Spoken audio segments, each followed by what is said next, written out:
غم نہ کھاؤ اس کا جو تمہارے ہاتھ میں نہیں ہے، ولا تفرحوا بما آتاکم، اس پر خوش نہ ہو جو تمہیں ملا ہے۔ یعنی کبھی ایسا ہوتا ہے کہ تمہیں اللہ تعالیٰ دے کے آزماتا ہے اور اس نے پہلے لکھ دیا ہوا ہے تمہارے لیے، تو جب تم اس بات پہ یقین رکھ لو گے کہ تمہارا مقصوم تمہیں ملے گا، تو جو نہیں ملے گا اس پہ تم دکھی نہیں ہوگے کہ میری قسمت میں تھا ہی نہیں، اور جو تمہیں ملا ہے اس پہ تم غرور اور تکبر میں نہیں آؤ گے، اس لیے کہ تم کہو گے یہ میرے مالک نے لکھا ہے، ورنہ تم کہو گے یہ میری تگو تاس کا نتیجہ ہے، یہ میں نے محنت اتنی کی اس کا نتیجے میں یہ ملا۔ اللہ فرماتا ہے یہ سب اس نے لکھ رکھا ہے تمہارے لیے، اس لیے تمہیں ملے تو تکبر میں نہ آنا، تمہیں نہ ملے تو تم تعصف میں نہ چلے جانا، اس لیے اس نے سارے فیصلے پہلے کر دیے اور تمہیں بتا دیا ہے کہ تمہارے لیے جو مقسوم ہے وہ تمہیں اللہ نے عطا کر دیا ہوا ہے، نہیں ملنا ہے تو تم الٹی چھلانگے بھی لگا لو تو وہ نہیں ملے گا۔ تقدیر پر ایمان لانے کے لیے اس لیے زور دیا گیا ہے، اور ہمیں اپنی اولادوں کو، اپنی نسلوں کو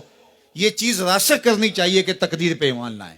اگر ہم اس میں کامیاب ہو جاتے ہیں تو وہ پریشان نہیں ہوں گے، دکھی نہیں ہوں گے، ٹینشن میں مبتلا نہیں ہوں گے۔ میں اپنی بات آپ کو 100 مرتبہ بتا چکا ہوں کہ میرے والد نے اس حوالے سے مجھے اتنا زور دیا، اتنی دفعہ کہا کہ اللہ نے تو جو کتوں کا لکھا ہے اس کو بھی ملتا ہے، تم تو پھر انسان ہو، اور جو قسمت میں لکھا ہے وہ مل کے رہے گا۔ اللہ اکبر۔ ہاں، ہمیں محنت کرنے کا کہا گیا، ہمیں تگ و تاز کرنے کا کہا، جد و جہد کا کہا گیا۔ شیخ سعدی فرماتے ہیں کہ ایک بندہ جا رہا تھا تو اس نے دیکھا کہ ایک شیر شکار کر رہا ہے، تو وہ ایک سمت ہو کے بیٹھ گیا۔ ایک لومڑی تھی جس کے پاؤں بھی نہیں تھے، ہاتھ بھی نہیں تھے، تو دل میں سوچا کہ مالک تو اس کو کیسے رزق دیتا ہوگا۔ تو شیر آیا، اس نے شکار کیا اور اچھا اچھا کھا لیا اور پس خوردہ چھوڑ کے چلا گیا۔ یہ رینگتی ہوئی آگے بڑھی اور وہ جو پس خوردہ تھا وہ چھچڑے وغیرہ تھے، کھا کے پیٹ بھر لیا۔ تو کہا کہ مالک تیری قدرتوں کے رنگ ہیں، تو نے اس کا بھی وسیلہ بنایا ہے۔ تو وہ کسی کام پہ جا رہا تھا، کاروبار کرنے جا رہا تھا، اس نے کہا مجھے کیا مصیبت ہے، جب لومڑی کو دیتا ہے تو مجھے نہیں دے گا۔ تو وہ آ کے بیٹھ گیا، گھر آ کے بیٹھ گیا کہ میں نہیں جو ہے وہ کہیں جاتا۔ ایک دن، 2 دن، 4 دن فاقوں سے گزرا، تو پھر حاطب سے آواز آئی کہ جو لومڑی کو دے سکتا ہے تجھے بھی دے سکتا ہے، لیکن لومڑی نہ بنو، شیر بنو، خود بھی کھاؤ اور اوروں کے لیے بھی وسیلہ بنو۔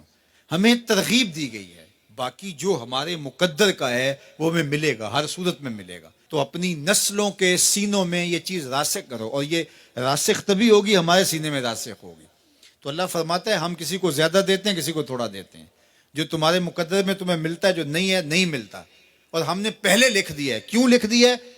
کہ تمہیں جو ملا نہیں اس کی پریشانی نہ ہو کہ مجھے کیوں نہیں ملا، بھئی اللہ نے لکھا ہی نہیں تھا، بات ختم۔